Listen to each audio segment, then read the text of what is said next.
Idiot stupid night అంతా ఎంతసేపు wait చేశాను తెలుసా? ఒక్క కాల్ లేదు, ఒక్క మెసేజ్ లేదు. బర్త్డే కదా, విష్ చేద్దామని కొంచెం కూడా కామన్ సెన్స్ లేదు కదా. అయినా నువ్వు నాకు లవ్వర్ గా దొరికినందుకు నేను సిగ్గుపడాల్సి వస్తుంది. ఎంతసేపు వెయిట్ చేశాను తెలుసా? నా బర్త్డే అయినా సరే నేనే నీకు కాల్ చేస్తూ చచ్చాను. ఛీ, అన్ని మెసేజెస్ చేశాను, అన్ని కాల్స్ చేశాను, ఒక్కదానికి కూడా రిప్లై లేదు. ఏం చేశావు నైట్ అంతా?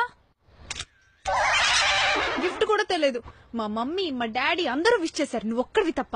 లవ్వర్వి కదా, నువ్వే ఫస్ట్ విష్ చేయాలని ఎంతో ఆశపడ్డాను. కానీ ఏ సారి విష్ చేసావు? ఇప్పుడు వచ్చి ఇంత బాగుతున్నా హ్యాపీ బర్త్డే అని మాత్రం. మొన్న ఏమన్నావు? కాల్లో నేనే మెసేజ్ చేయాలి, నేనే కాల్ చేయాలి అని అన్నావు. ఇప్పుడు డైలీ 10-20 సార్లు నేనే కాల్ చేస్తున్నా, నేనే మెసేజ్. ఇంత బాగుతుంటే పిచ్చి, ఇంత బాగుతుంటే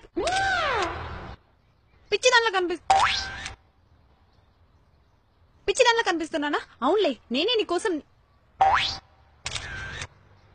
నేనే వస్తున్నా కదా. అది నా తప్పు. ముందేమో నువ్వే వెయిట్ చేసావాడివి. నేనే